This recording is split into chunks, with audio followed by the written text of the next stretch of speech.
Welcome to Think Big Digital once again. And in this video, I will show you how to add publication to your LinkedIn profile in just a minute.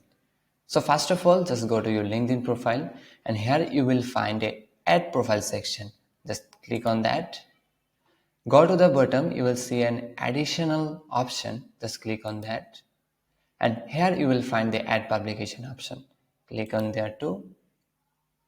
Here you can see you need this information and you have to fill up this information to publish your publication.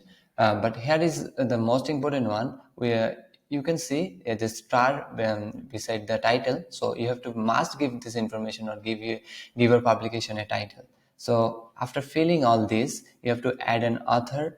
Okay, if you are an author, just add your information. If someone is author, add their information. Then must provide your publication URL, then provide some description what is this publication about. After completing everything, just click on the save, and that's how it's done. That's how easy it is. And if you find this video helpful, make sure to subscribe to this channel. Thank you.